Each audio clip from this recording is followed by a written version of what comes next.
Hello everyone. तो कैसे हैं? आई होप आप सब बहुत अच्छे से होंगे। दोस्तों, अगर आप बीसीसी 2026 के काउंसलिंग कराने वाले हैं तो ये वीडियो बहुत इंपॉर्टेंट है आपके लिए। इसमें आपको ए टू जेड जानकारी मैं इसमें दे दूंगा। यहाँ पर आपको सारा इन्फॉर्मेशन दिख रहा होगा। तो इस वीडियो में मैं ज्यादा आपका टाइम पास नहीं करूंगा, तो डायरेक्ट मैं इस वीडियो को टॉपिक पर लेकर चलता हूँ कि आपको काउंसलिंग के लिए क्या क्या प्रोसेस है, उन बातों पर ध्यान देना होगा। अगर कुछ प्रोसेस अगर उनको आप फॉलो नहीं करते तो आपका जो है सीट जो है वो नहीं मिलेगा। तो चलिए वीडियो स्टार्ट कर। सबसे पहले आपका जो मेन टॉपिक है वो है, सबसे पहले काउंसलिंग कहाँ से करें। ये बहुत स्टूडेंट का कंफ्यूजन रहता है। देखिए, आपको कहीं नहीं जाना है। आप बीसीसी का जो ऑफिशियल वेबसाइट है, ठीक है, बीसीसी के ऑफिशियल वेबसाइट पे जाना है। वहां से आपको पोर्टल मिलेगा, वहां से आप इजीली से जहां से आपने अपना रजिस्ट्रेशन भरा तो वहां से ही आपका काउंसलिंग होगा। तो टेंशन लेने की कोई बात नहीं है, ठीक है। उसके बाद देखो, आपको अपने कोर्स और ग्रुप के अनुसार ऑनलाइन काउंसलिंग पोर्टल पर जाकर कंप्यूटर स्क्रीन पर दिए गए इंस्ट्रक्शन को फॉलो करना होगा। जो जो वहां पर आपको दिखेगा उन सभी को आपको फॉलो करना होगा, ठीक है। यानी यहाँ पर आप देख सकते हैं, यानी काउंसलिंग का पूरा प्रोसेस ऑनलाइन मोड में ही होगा, ठीक है। आप ऑफलाइन में नहीं कर सकते हो। तो चलिए अगले पेज पर चलते हैं। यहाँ पर देखो, स्टेप वन में क्या है आपका। स्टेप वन ये है कि अपना रैंक कार्ड डाउनलोड करें। जो भी है, बहुत स्टूडेंट है रैंक कार्ड आप 3-4 दिन 5 दिन पहले आ गया तो वहां से आप डाउनलोड कर लिए होंगे, ठीक है। दोस्तों, काउंसलिंग में शुरू करने से पहले आपको अपने बीसीसी 2026 का रैंक कार्ड जरूर डाउनलोड करना होगा। इसलिए आपको बीसीसी की ऑफिशियल वेबसाइट पे ही जाना है। बहुत स्टूडेंट ने कर लिया है तो इसको हम चलिए छोड़ देते हैं, ठीक है। उसके बाद आपको सारा चीज यहाँ से डाउनलोड करने का प्रोसेस है तो आपने कर लिया होगा। उसके बाद आइए यहाँ पर देखते हैं, ऑनलाइन रजिस्ट्रेशन और लॉगिन करें। जो बीसीसी की ऑफिशियल वेबसाइट है वहां पे, ठीक है, बीसीसी 2026 काउंसलिंग पोर्टल पर जाना है।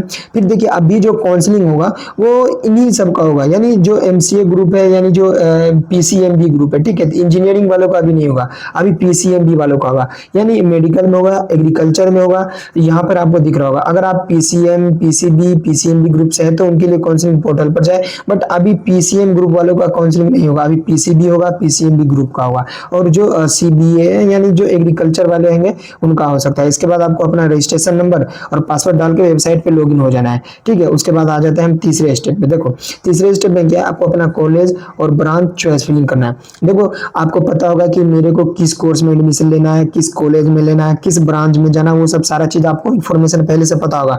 उसी के अकॉर्डिंग करें, ठीक है। काउंसलिंग में सबसे इंपॉर्टेंट हो जाता है चॉइस फिलिंग। देखिए, उसके बाद यहाँ पर आ जाते हैं, बात करते हैं। देखो, लॉगिन करने के बाद आपको अपने पसंद के अनुसार कॉलेज और ब्रांच चॉइस करनी होगी, ठीक है। अपने पसंद, जो भी आपका पसंद रहेगा उसी के अकॉर्डिंग आप चॉइस फिलिंग करें। ब्रांच जो भी चीज आपको लगेगा, ठीक है, वो करना होगा।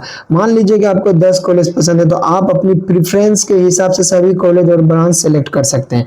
आपको अगर 10 कॉलेज पसंद है तो अगर आपका रैंक थोड़ा ज्यादा भी जा रहा है ना, तो अपने रैंक के अकॉर्डिंग जो मतलब जहां पे हो सकता है उसी के अकॉर्डिंग मेरी सलाह लेके चॉइस फिलिंग आपको बहुत सोच समझ कर करें, क्योंकि आपने चॉइस ऊपर रखी है जो ज्यादा प्रेफरेंस दी जाएगी। यानी आपको पहली चॉइस सबसे ज्यादा इंपॉर्टेंट रहेगा। अभी मैं आगे कुछ इंपॉर्टेंट है उसके बारे में बात करना हूँ, ठीक है। जैसे आपने चॉइस भरने के बाद लॉक करना जरूरी है। अगर आप लॉक नहीं करोगे तो ऑटोमेटिक लॉक हो जाएगा, फिर बाद में आपको कुछ ना कुछ प्रॉब्लम आ सकती है।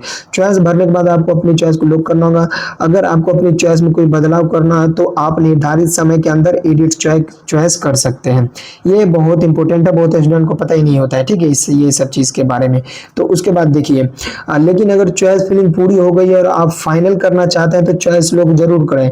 ध्यान रखिए दोस्तों, अगर आप अपनी निर्धारित अंतिम तारीख तक अपनी चॉइस लॉक नहीं किए तो आपकी चॉइस ऑटोमेटिकली लॉक हो सकती है, जिसके बारे में मैं पहले ही आपको बता दिया हूँ। उसके बाद देखो, इसके बाद आप अपनी चॉइस में कोई बदलाव नहीं कर सकते हैं। ये इस चीज को आप लोग दिमाग में अभी से सेट कर लें। उसके बाद अगले पेज पर चलते हैं। देखो, चॉइस अनलॉक कैसे करें। अगर किसी ने कर दिया गलती से तो उसके पास अनलॉक करने का ऑप्शन रहेगा कि अगर आपने चॉइस लॉक कर दी है तो बाद में आपको अपनी चॉइस में बदलाव करना है तो अनलॉक चॉइस ऑप्शन इस्तेमाल करना होगा। जिसके लिए आपको क्या करना है कि रजिस्ट्रेशन मोबाइल नंबर और ईमेल आईडी डालोगे तो ओटीपी के थ्रू आपका चॉइस अनलॉक हो जाएगा। फिर ओटीपीकेशन वेरिफिकेशन करने के बाद चॉइस अनलॉक हो जाएगी। मैं बता दिया हूँ, ठीक है। रजिस्टर्ड, देखो, रजिस्टर्ड मोबाइल नंबर ही करें। रजिस्टर्ड मोबाइल नंबर और ईमेल आईडी एक्टिव जरूर रखें अपने फोन में, नहीं तो बाद में आगे चल के आपको दिक्कत आ सकती है, ठीक है। उसके बाद देखो, सबसे इंपॉर्टेंट केवल एक बार होगी चॉइस फिलिंग, जो है वो ओनली वन टाइम होगा। बहुत स्टूडेंट, अगर आपने फर्स्ट राउंड में, ठीक है, फर्स्ट राउंड में अगर आपने चॉइस फिलिंग नहीं कराया है तो सेकेंड राउंड में ना आपके पास चॉइस फिलिंग करने का कोई ऑप्शन नहीं रहता है, ठीक है। तो चॉइस फिलिंग जो है, देखो दोस्तों, बीसीसी 2026 काउंसलिंग में क्या करना है, एक second, BCC 2026 counselling choice filling one time process है, ये वन टाइम ही होगा। इसका मतलब है कि अगर आपने फर्स्ट राउंड में चॉइस फिलिंग नहीं की तो अगली बार काउंसलिंग में दोबारा चॉइस फिलिंग करने का मौका नहीं दिया जाएगा, स्पष्ट रूप से ये मेंशन किया हुआ है। इसलिए पहले ही बार में चॉइस फिलिंग करें, चाहे आपका रैंक कितने भी ज्यादा हो ना, तो आपको अपने कॉलेज के अकॉर्डिंग, कोर्स के अकॉर्डिंग ही चॉइस फिलिंग फर्स्ट राउंड में ही करना है। बीसीसी में सेकेंड राउंड की काउंसलिंग होगी। देखो बीसीसी 2026 में सेकेंड राउंड की ऑनलाइन काउंसलिंग होगी, ध्यान रखिए। चॉइस फिलिंग केवल वन टाइम होगी, जो इसके बारे में मैंने बताया, यानी आपको फर्स्ट राउंड में ही अपनी चॉइस फिलिंग करनी होगी। सेकेंड राउंड के लिए आपको इंतजार नहीं करना, इसके बाद चॉइस के आधार पर सीट अलॉटमेंट किया जाएगा। ठीक है, आइए अब नेक्स्ट के ऊपर चलते हैं। देखो स्टेप 4 में क्या देगा, सीट अलॉटमेंट का रिजल्ट। ये रिजल्ट जो है, देखो एक सेकंड में आपको बता देता हूँ। आपकी काउंसलिंग जो है वो 19 तारीख से 25 तक चलेगी, ठीक है। और 29 जुलाई को आपका जो है सीट अलॉटमेंट लेटर आ जाएगा, ठीक है। उसके बाद देखिए चॉइस के आधार पर आपको सीट अलॉटमेंट दिया जाएगा, यानी रिजल्ट किया जाएगा 29 तारीख को। मैं बताऊंगा सीट अलॉटमेंट की जानकारी रजिस्टर्ड ईमेल पर ही भेजी जाएगी, या नहीं तो आप बीसीसी की ऑफिशियल वेबसाइट से डाउनलोड कर सकते हैं। इसके अलावा आपका जो अकाउंट है उसमें लॉगिन करना है, सीट अलॉटमेंट लेटर भी चेक कर सकते हैं, जिसके बारे में मैं बता दिया हूँ। आइए अब देखते हैं कि अगर कॉलेज या ब्रांच पसंद नहीं आए तो आपको क्या करना होगा। देखिए मान लीजिए अगर आपको कोई कॉलेज ब्रांच अलाउट हुई है, लेकिन आप उससे सेटिस्फाइड नहीं है, ठीक है, तो उसके बारे में आपको क्या करना होगा, उसमें आप एक सेकंड में यहाँ पर आपको अच्छे से समझाता हूँ।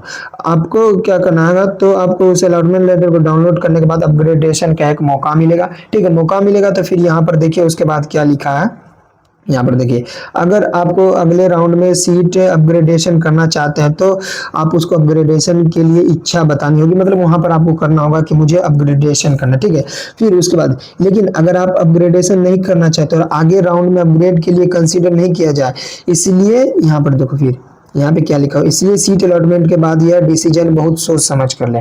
एक बार अगर आपको सीट अलॉटमेंट हो जाएगा, ठीक है, अगर आपने अपग्रेड करवा लिया तो फिर जो फर्स्ट राउंड में आपको सीट मिला था वो सेकंड राउंड में उसका मायने नहीं होगा, ठीक है।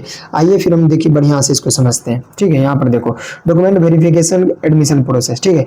देखो दोस्तों, जिस तरह कैंडिडेट को सीट अलॉटमेंट हुई है, चाहे उसे अपग्रेडेशन की इच्छा जताई हो या नहीं हो, प्रोविजनल अलॉटमेंट ऑर्डर डाउनलोड करना होगा, ठीक। उसके बाद यहाँ पर देखो, इसके बाद आपको निर्धारित रिपोर्टिंग या नोडल सेंटर पर जाना होगा, यानी जहां पर आपको सीट मिला है वहां पर जाना होगा। फिर उसके बाद यहाँ पर दिया होगा, वहां पर आपको डॉक्यूमेंट वेरिफिकेशन एंड एडमिशन का प्रोसेस होगा, वो करना होगा। फिर देखो अगर आपने अपग्रेडेशन चुना है तो आपके अपग्रेडेशन का ऑप्शन चुना है तो आपको पहले राउंड में डॉक्यूमेंट वेरिफिकेशन करना जरूरी है।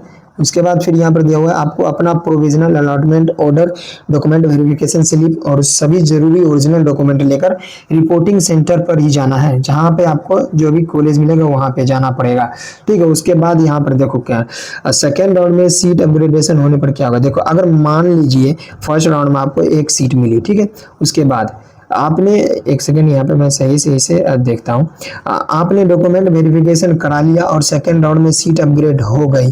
फिर उसके बाद आपको क्या होगा, यहाँ पर देखो, तो अगले राउंड में फिर से रिपोर्टिंग सेंटर पे जाकर डॉक्यूमेंट वेरिफिकेशन करना होगा। ध्यान रखिए अगर आपकी सीट अपग्रेड होती है तो फर्स्ट राउंड वाली सीट जो है वो कैंसिल मानी जाएगी। ये बहुत इंपॉर्टेंट है। बहुत स्टूडेंट सोचते हैं क्या कि मैं सेकंड राउंड में जो अपग्रेडेशन किया था अगर उसमें नहीं लूंगा तो फर्स्ट राउंड में मिल जाएगा, तो नहीं, आपके पास ये सब ऑप्शन नहीं रहता। अगर आपने अपग्रेडेशन करा लिया तो फर्स्ट राउंड वाली आपकी जो है वो कैंसिल हो जाएगी। लेकिन अगर आपको फर्स्ट राउंड वाली सीट ही रिटेन रहती है तो आपको पहले से किए गए डॉक्यूमेंट वेरिफिकेशन के आधार पर एडमिशन प्रोसेस आगे बढ़ेगा, ठीक है। डॉक्यूमेंट वेरिफिकेशन देखो यहाँ पर देखो, अगर आपने डॉक्यूमेंट वेरिफिकेशन नहीं कराया है तो उसके लिए क्या क्या कंडीशन रहता है, ठीक है। तो दोस्तों अगर ये इंपॉर्टेंट बात है, यहाँ पर देखो ये इंपॉर्टेंट है, अगर कोई कैंडिडेट काउंसलिंग की निर्धारित अवधि के अंदर डॉक्यूमेंट वेरिफिकेशन नहीं कराता है तो उसकी अलॉटेड सीट को कैंसिल या वैकेंट माना जाता है। ये इंपॉर्टेंट है, अभी आप समझ लो।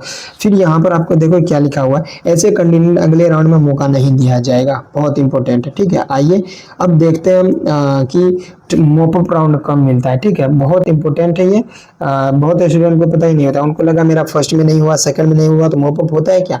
यहाँ पर देखो मॉपअप राउंड यानी जिसको हम थर्ड राउंड में बोलते हैं वो कब होता है। दोस्तों अगर दोनों राउंड की काउंसलिंग के बाद भी कुछ सीटें खाली रह जाती है तो बीसीसी बोर्ड द्वारा मॉपअप या थर्ड राउंड काउंसलिंग के आयोजित किया जा सकता है। कंफर्म नहीं है कि होता ही होगा, लेकिन इसका पूरा शेड्यूल और डिटेल्स बाद में ऑफिशियल नोटिस के माध्यम से जारी किया जाता है। अब देखो यहाँ पर मैं आपको फाइनल समरी जो है वो बता रहा हूँ। देखो ये है फाइनल समरी, ठीक है, प्रोसेस कैसे क्या करना है। दोस्तों बीसीसी काउंसलिंग का पूरा प्रोसेस आपको एक बार फिर से मैं शॉर्ट में बता देता हूँ। सबसे पहले आपको अपना रैंक कार्ड जो वो डाउनलोड कर लेना है, ठीक है। उसके बाद आपको क्या करना है कि दूसरा जो काउंसलिंग पोर्टल है रजिस्ट्रेशन, उस पर लॉगिन करना है। तीसरे में क्या है कि आपका कॉलेज और ब्रांच की चॉइस करना है। चौथा में आपको चॉइस को लॉक भी करना है ताकि पता चले कि हाँ इनका जो चॉइस है वो कंफर्म है और इन्होंने लॉक कर दिया है, ठीक है। उनके बाद यहाँ पर देख सकते हैं सीट अलॉटमेंट का फिर रिजल्ट आएगा, वो चेक करना है। फिर उसके बाद आपको प्रोविजनल अलॉटमेंट ऑर्डर आएगा जिसमें पता चलेगा कि कौन सा कॉलेज है, कौन सा मतलब वो सीट आपको मिला है कि नहीं मिला है। फिर आपको रिपोर्टिंग या नोडल सेंटर पर डॉक्यूमेंट वेरिफिकेशन के लिए जाना होगा। और उसके बाद यहाँ पर देखो अगर सीट अपग्रेड हुई हो तो सेकंड राउंड में फिर से डॉक्यूमेंट वेरिफिकेशन करना होगा। ये था पूरा प्रोसेस बीसीसी के काउंसलिंग का, ठीक है। अब बहुत स्टूडेंट अगर किसी का रैंक हाई है, अगर आप प्राइवेट यूनिवर्सिटी कॉलेज में एडमिशन लेना चाहते हैं ऑल इंडिया में कहीं भी, तो देखो मैं आपका एडमिशन करा दूंगा, कोई भी एक्स्ट्रा चार्ज नहीं लगेगा। तो आप मेरे से कांटेक्ट कर लेना एक बार प्लीज, ठीक है। जिस किसी को भी अगर प्राइवेट में एडमिशन लेना हो तो आप मेरे से कांटेक्ट कर सकते हैं। यहाँ पे मैं ये मेरा व्हाट्सअप नंबर है, ये नंबर पे कांटेक्ट करना। याद रहे जिनको एडमिशन लेना है सिर्फ उन्हीं मैसेज करें, बाकी कोई मत मैसेज करना, ठीक है।